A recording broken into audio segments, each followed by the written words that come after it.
Haryana Marble Store, the best Italian marble, granites and tiles. Specialist in Italian marble, Katni marble, all Indian and imported granites.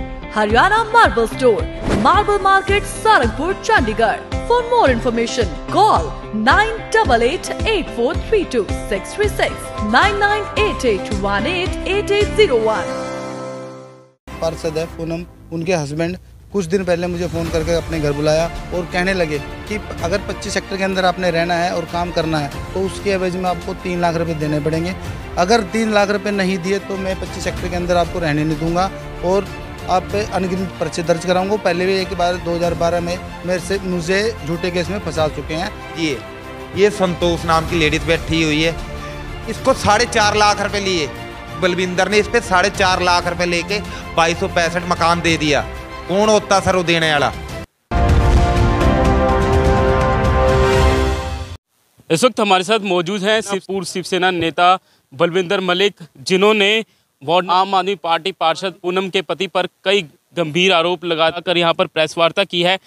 Malik ji, जिस तरीके से आज आपने press वार्ता की है, आम आदमी पार्टी पार्षद के पति के खिलाफ आपने गंभीर आरोप लगाए हैं, क्या कुछ कहेंगे? सर पहले तो देखो जी, मैं एक सोशल वर्किंग हूँ। 25 सेक्टर के अंदर एक हमारा सोशल वर्क है और एक साथ साथ में प्रॉपर्टी डीलिंग का काम करता हूँ। ये आम आदमी पार्टी का जो पार्षद है पूनम, उनके हस्बैंड कुछ दिन पहले मुझे फ़ोन करके अपने घर बुलाया और कहने लगे कि अगर 25 सेक्टर के अंदर आपने रहना है और काम करना है तो उसके एवज में आपको 3 लाख रुपए देने पड़ेंगे। अगर 3 लाख रुपए नहीं दिए तो मैं 25 सेक्टर के अंदर आपको रहने नहीं दूंगा और आप पे अनगिनत पर्चे दर्ज कराऊंगा। पहले भी एक बार 2012 में मुझे झूठे केस में फंसा चुके हैं मकानों के कागजात के रूप में। भाई किसी ने ये बोल दिया भी इसने भाई मकान बेचा बलविंदर ने, पुलिस ने मेरे ऊपर पर्चा दर्ज कर दिया था, उसमें मैं ऑलरेडी बरी हो चुका हूँ। लेकिन कहने का मतलब ये है कि मैं उसकी धमकी से डर गया, क्योंकि मेरे साथ पहले भी ये वाक़या हो चुका है। तो मैंने उसको 1-1 लाख करके 2 बार पैसे दे दिए। क्यों पैसे दिए आपने, किस चीज़ के लिए दिए? कि कहीं ना मुझे झूठे केस में ना फंसा दे दोबारा से। तो इसी एवज में मैंने उसको लाख रुपए करके पैसे दे दिए। पैसे के बावजूद मतलब 2 महीने देने के बाद मेरे से पैसे हुए नहीं। तो मैंने उसको 30,000 रुपये बोला, संदीप जी 30,000 रुपये हैं तो बेदी साहब को भेज दो। बेदी अक्सर मेरे से पैसे लेने आते थे, वाइस प्रेसिडेंट है वो, उसका पूनम के साथ रहते हैं पार्षद का। तो मैंने उसको बोला मैं बेदी साहब अभी मेरी आर्थिक स्थिति ठीक नहीं है तो आप 30,000 रुपये रख लो, लाख रुपए मेरे से हुए नहीं। वो कहने लगे ठीक है आप संदीप से बात कर लो। उसी वक्त रात को 10-11 बजे संदीप का फ़ोन आया, कहने लगे भी पैसे क्यों नहीं दिए आपने। व्हाट्सएप कॉलिंग की थी उन्होंने। मैंने बोला अभी मेरे पास है नहीं, आप थोड़ा ठहर। फिर 38 पे रात को फ़ोन आया, कहने लगे कि बस पूरे पैसे नहीं तो मैं तुझे कॉलोनी में रहने नहीं दूंगा, तुझे बाहर निकलवा दूंगा, तेरा जुलूस निकलवा दूंगा, तेरे ऊपर 420 के पर्चे दरा दूंगा, नकली कागजात बनाते ये करते। मेरे पास सारी रिकॉर्डिंग है, व्हाट्सएप कॉलिंग भी है और वॉइस रिकॉर्डिंग भी है कॉलिंग करके। और उसके बावजूद भाई ये बोला कि मैं पानी बिजली भी कटवा दूंगा, तुम्हें इस तरीके से परेशान कर दूंगा कि मजबूरी में आपको पैसे देने पड़ेंगे। तो मैंने कुछ दिन घर वालों को नहीं बताया, लेकिन जब मैंने ये लगा कि हाँ ऐसा हो सकता है पहले की तरह कोई ना झूठे केस में मुझे फंसा दे, तो मैंने घर वालों को बताया। घर वालों ने एसएसपी को कंप्लेंट दिलाई। 9 मई को मैंने कंप्लेंट दी है, ये उसकी कॉपी है। अभी तक इसका कोई रिप्लाई नहीं आया पुलिस की तरफ से। वो अपनी वाइफ का गलत इस्तेमाल करते हैं, पावर का, ज़बरदस्ती लोगों से पैसे मांगते हैं। और जैसे केबल वाले हो गए, रेता बजरी वाले हो गए, रेडी फड़ी वाले, सबसे उन्होंने पैसे की डिमांड की हुई है। कई बार लोग हमारे पास भी, मैं पहले भी प्रधान रह चुका हूँ, लेकिन अभी हमारी कार्यकारिणी शिवसेना की भंग है तो मैं किसी पद पे नहीं हूँ और ना मैं पॉलिटिकल बेस पे बोल रहा हूँ कि एलिगेशन लगा रहा हूँ उनके ऊपर। हाँ, पॉलिटिकल बेस पे वो जरूर उस बात की खुंदक रखते होंगे, क्योंकि पहले मेरी वाइफ ने एमसी के इलेक्शन फाइट करे, वो बार बार मेरे पास आते थे कि भी इलेक्शन में मत खड़ा होना, लेकिन उसके बावजूद हम खड़े हुए। वो भी एक उनकी पर्सनल खुंदक हो सकती है। इसलिए छोड़ा है कि कल को ये सवाल ना उठे कि आप पॉलिटिकली स्टंट कर रहे हैं। हमारी सैनिक भवन में मीटिंग हुई थी, गुप्ता जी हमारे प्रमुख, उन्होंने कार्यकारिणी भंग कर दी। दोबारा गठन इसके बारे में सोचेंगे, लेकिन अभी फिलहाल के तौर पर किसी के पास कोई पद नहीं है। तो आपका आरोप ये भी था अभी प्रेस वार्ता के दौरान कि वो शराब का काम करते हैं, चिट्टे का काम करते हैं। क्या आपके पास ऐसे कोई पुख्ता प्रूफ है उनके? उसके खिलाफ बिल्कुल है। 34 सेक्टर में मौजूदा उसके ऊपर एनडीपीएस का पर्चा दर्ज है। शराब के कारोबार करता है, मतलब कि गलत एक्टिविटी है। चिट्टा 25 के अंदर मतलब सरेआम बिक रहा है। मीडिया कुछ जाके कुछ पता कर सकती है। पुलिस का तो ये है कि पुलिस को कहता है कि पुलिस मेरे साथ मिली हुई है। पुलिस को ये बोलता है कि वो पुलिस मिली हुई है, लेकिन किसी की नहीं है। कहने का मतलब ये 25 में गुंडा हूँ, मेरे पास इतने गुंडे हैं, अगर तुम मेरे खिलाफ आवाज उठाओगे, जिस जगह पे तुम रहते हो मेरे अंडर है, मैं एमसी का मालिक हूँ, ऐसे ऐसे उसकी प्रतिक्रिया है लोगों के बीच में जाने। हमारे साथ यहाँ पर एक महिला मौजूद है जो कि 25 में रेंट, उनके साथ भी कुछ विवाद हुआ था, जो कि पार्षद है उनके पति के साथ, क्या कुछ वो विवाद था थोड़ा सा? मेरे पास ये मकान के एग्रीमेंट है, 3333 मकान नंबर, मैं आपको डॉक्यूमेंट दिखा सकती हूँ। 2021 का ये 2021 में ये मकान मैंने पैसे दिए थे और मैंने लेना देना था पैसों का मेरा, जिसके कारण कि मैं झुग्गियों में रह रही हूँ। अब मैंने बोला कि कमलेश मेरे को पैसे दे दे मेरे, मैं रेंट पे जाऊँगी, मैं बच्चों को लेकर कहाँ जाऊँ, झुग्गी टूट रही है। कमलेश ने मेरे को चाबी दी मकान की, क्या कहीं बच्चे लेके जाने की ज़रूरत नहीं है, कागज़ तेरे पास है, एग्रीमेंट तेरे पास है, चाबी ले, ताला खोल, अपने बच्चों को वहाँ रख, सामान ले। लेकिन मैंने ताला खोल, प्रधान जो हमारी संदीप कॉलोनी का प्रधान नहीं है, एक बीसी है जिसको पुलिस ने बीसी किया हुआ है, क्रिमिनल है, गुंडागर्दी करना इनका पेशा है, कॉलोनी के बीच में ठेका। लेकिन जो कॉलोनी का मौजूदा प्रधान जिम्मेदार प्रधान है राजेंद्र उर्फ नीटू, जिसको मैं साथ लेकर गई हूँ और मैंने ताला खोला है, चाबी से ताला खोल के मैं सामान रखा है मैंने। उसके बाद संदीप आता है और 112 नंबर पे कॉल करता है, कहता है कि इस लेडीज़ ने ताला तोड़ा है। मैंने पुलिस को ये दिखाती हूँ, मैंने पुलिस के डॉक्यूमेंट दिखाए हैं कि मैंने ताला नहीं तोड़ा है, मेरे पास डॉक्यूमेंट्स है, मैंने चाबी से खोला है। उसके बावजूद पुलिस ने उसको कहा भाई इसके पास कागज़ है। उसने फिर एसडीएम कोर्ट में मेरा केस डाला है। एसडीएम कोर्ट से मेरे को ये देखिए आप क्लीन चिट मिली है और इसको डांट भी पड़ी है कि आप कौन होते हो ये मतलब कि कंप्लेंट करने वाले, या तो ऑनर कंप्लेंट करे या ऑनर के रिलेटिव कंप्लेंट करें। इसका मतलब कि आप खुद कब्जा करना चाहते हो। उसके बावजूद एसडीएम कोर्ट में ही बाहर बैठे हुए थे हम, प्रधान मौजूद था हमारी कॉलोनी का मेरे साथ। उसने ये बोला मेरे को कि जितने पैसे तूने कंप्लेंट तेरे को दे देता हूँ, लेकिन मकान खाली कर दे, मैं 25 में तेरे को रहने नहीं दूंगा। अगर 25 में रहना है तो 50। विवाद किस चीज़ को लेकर है? क्या कोई पुरानी रंजिश है आप लोगों की? मेरी पुरानी रंजिश ये है कि मैं आपको बता दूं, मेरी पुरानी रंजिश ये है कि मैं इलेक्शनों के टाइम में संदीप 10 लड़कों को लेके मेरे घर पे आया था, 51,000 की माला मेरा डाल रहा था कि मैं माता तू मेरी माँ है, मैं तेरे माला डालता हूँ, तेरा स्वागत करके तेरे को लेके चलता हूँ, तूने मेरा साथ देना है। 5 साल का मौका है, ये एक बार आया है, बार बार नहीं आएगा, मेरा साथ दे दे, मेरे साथ खड़ी हो जाए। लेकिन मैंने उसको ये बोला कि मैं अपना घर छोड़ के बाहर नहीं जाऊँगी, मेरी अपनी देवरानी बीजेपी से इलेक्शन लड़ रही है तो मैं तेरा साथ क्यों दूँगी, मैं अपना घर छोड़ के बाहर नहीं जाऊंगी। सिर्फ उसको मेरे से ये खुंदक है। और दूसरी बात ये कि आज से कुछ साल पहले कॉलोनी के बाजार के मार्केट के बीच में शरेआम मर्डर हुआ था, हमने इसको प्रधानी में जिताया था। उस मर्डर में हमने इसको बोला कि ये जो मर्डर हुआ अकेला अकेला बेटा था, कन्हैया नाम था लड़के, कन्हैया उर्फ विकास उसका नाम था, जो मर्डर करवाया था इसी के रिश्तेदारों के लड़कों ने वो मर्डर किया था। हमने बोला तो कॉलोनी का प्रधान है, ठीक है तेरे रिश्तेदारों ने मर्डर किया है, लेकिन तेरा फर्ज ये बनता है कि तू उनका साथ खड़ा हो। ये उस टाइम उसके हम लोगों के साथ नहीं खड़ा हुआ था। जिसका मर्डर हुआ था लड़के का, उस लड़के की मम्मी मेरी कजन है, जो हमारे साथ नहीं खड़ा था। जब से हमने इसको आप साथ बिल्कुल नहीं दिया कि तू अच्छा बंदा नहीं है, हम तेरे साथ नहीं खड़े होंगे, ये वही रंजस अभी तक मेरे से निकाल रहा है। और अब उसने मेरे को ये बोला मैं तेरे 25 में तेरे को किराए पे भी रहने नहीं दूंगा इस मकान में, तो क्या चाहे मेरे को कुछ भी करना पड़े, या तो इस मकान के जो तूने कमलेश को पैसे दिए 1.5 लाख मेरे से ले ले, मैं तेरे को 1.5 लाख दे रहा हूँ, तो खाली कर दे। जिसका साफ साफ दिखता है कि इसकी गुंडागर्दी है। अगर पुलिस हम लोगों के साथ खड़ी होती है तो ये पुलिस को भी धमकी देता है, इंचार्ज के खिलाफ ही ऊपर एप्लीकेशन दे देता है, डीएसपी साहब के खिलाफ ही ऊपर कंप्लेंट डाल देता है कि ये इनका साथ, मीना का साथ दे रहे हैं, या फिर बिंदर का साथ दे रहे हैं, या फिर किसी और का साथ दे रही, पुलिस साथ दे रही। लेकिन ये कहता है कि मैं गुंडा हूँ, बीसी हूँ।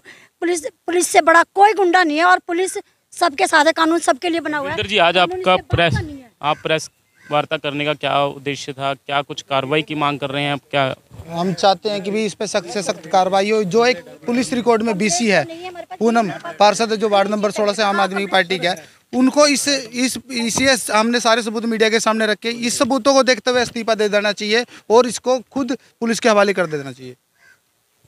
देख सकते ये थे बलविंदर मलिक, जिन्होंने आज प्रेस वार्ता की है और वार्ड नंबर 16 आम आदमी पार्टी पार्षद पूनम के पति पर कई संगीन आरोप लगाए हैं। इस मामले में हम उनसे भी जानना चाहेंगे। सर नमस्कार, मेरा नाम संदीप है जी। जो बलविंदर है उसके पापा का नाम पाला राम है, वो मेरा रिश्तेदार में भाई लगता है जी, भाई लगता है। उसका काम यहाँ पर क्या था, यहाँ पर डुप्लीकेट कागज बनाने, जैसे कैसे कागज बनाने मैं आपको दिखाना चाहता हूँ। ये स्टेट ऑफिस का डुप्लीकेट कागज, ये कब्जा लेटर डुप्लीकेट 400 रुपये की रसीद, डुप्लीकेट 6,000 की रसीद, ये इसका एग्रीमेंट।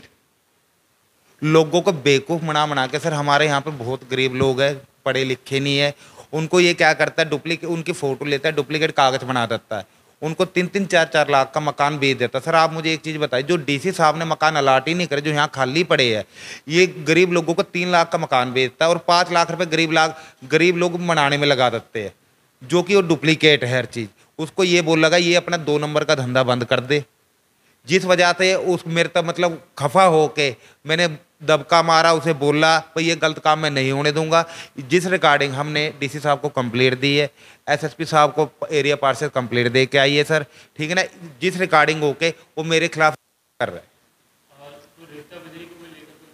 सर रेता बजरी की तो छोड़िए, मैं 25 सेक्टर के अंदर 3 आदमी ऐसे ला दे जिसके 100 रुपए की चंदे की पर्ची काटी हो, मैं 25 छोड़ के चला जाऊंगा, सच्चा हूँ, पक्का हूँ। सर मेरे ऊपर 2016 में पर्चा था, 2016 से 2016 में मेरे पे पर्चा हुआ था, आज 22 है, मैंने कभी ज़िंदगी में कोई गलत काम नहीं किया, ठीक है ना। वो सिर्फ इल्ज़ाम लगा रहे, मुझे परसों भी उसने फ़ोन करा था, भाई तू हट जा, ये मकान वाला सिस्टम मत छेड़, नहीं तो मैं तेरा माड़ा कर दूंगा। एक सर मैंने 6 तारीख 5वां महीना 33 मकान इन्होंने ताला तोड़वाया, बीजेपी वाला, ये बलविंदर जो मेरी बुआ का लड़का, ये हीरे की तरफ से खड़ा हुआ था, जो मीना और जो बीजेपी की, इन्होंने ज़बरदस्ती मकान का ताला तोड़ा गया, उसमें सामान रखा गया। मैंने सिर्फ एक आम नागरिक होते हुए उसकी कंप्लेंट करी है, उसके बाद उन्होंने फिर रात को सामान रखा जिसकी मैंने वीडियो बनाई है, और 18 तारीख को एसडीएम के साहब के हमारे पेशी थी, मैंने एसडीएम साहब को भी बोला, मैंने एक आम नागरिक होते हुए पुलिस को सूचना दी, जो कि मुझे लोगों ने बताया। तो इसको किसने हक दिया अभी किसी का मकान का ताला तोड़ के ये ऊपर चली जाए? सर मकान का जो पानी का कनेक्शन यहाँ पर काफी % पानी के डुप्लीकेट कनेक्शन लगे हुए हैं। ये जैसे 69-70 मकान हो गया, 465 हो गया, बहुत मकान ऐसे थे जो उन्होंने पिछले महीने भी काटे थे, उस रिकॉर्डिंग को काट रहे थे। लेकिन जो बलविंदर है, जितना भी डुप्लीकेट पानी का कनेक्शन, डुप्लीकेट मकानों के कागज, सर 69-70 मकान देखना आप जाके, 3 मंजिल खड़ा है, वो मकान ही अलाट नहीं हुआ। बेचारे जो सर गरीब आदमी 2-2 मंजिल खड़ा कर रहे हैं, जो बलविंदर लोगों के साथ अत्याचार कर रहा है, और गरीब आदमी कहाँ जाएंगे? आपका ये कहना है कि जो इनके द्वारा आपके ऊपर आरोप लगाए गए हैं वो बेबुनियाद है और ये इल्लीगल प्रॉपर्टी का काम है? बिल्कुल सर, मैं सिर्फ एक कहना चाहता हूँ, वो तो 2 लाख रुपए की बात कर रहा है, मैं कहता हूँ कॉलोनी में तो 3 आदमी आ जाए जिसकी मैंने 100 रुपए की चंदे की पर्ची काटी हो, मैं 25 छोड़ के चला जाऊंगा सर। सिर्फ वो मुझे बदनाम कर रहे, इसके अलावा सर वो कुछ नहीं कर रहे सर, जो सच्चाई ये है।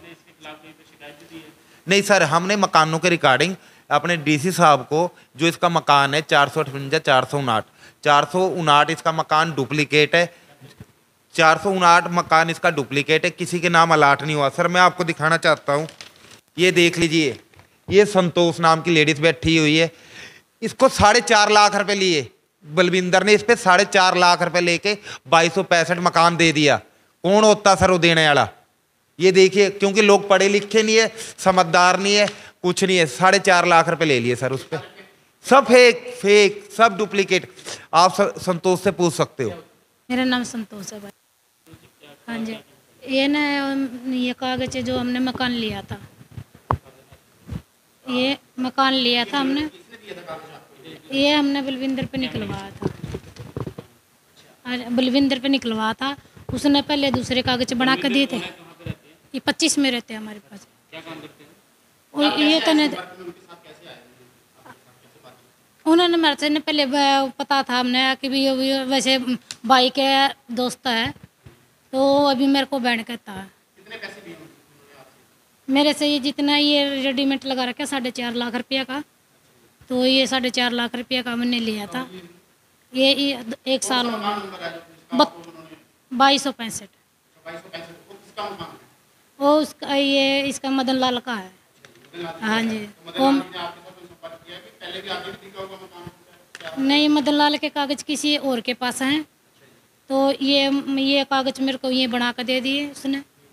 तो उस ये कराए थे, मैंने चेक ये कराया, कोई बात नहीं, तेरे को कोई बोलेगा तो मैं खड़ा हूँ, ये बोला था उसने। कहीं भी जाएगी, कहीं नहीं कराई, मैंने चेक कराए नहीं। अभी वो जो आती है मकान वाली, जिसको मकान बेच रखा है, वो जनानी मेरे पास आती है, वो कहती है मेरे ये असली कागज है, ये आपके नकली कागज हैं जी, कहीं भी चलो मेरे असली कागज मकान खाली करो।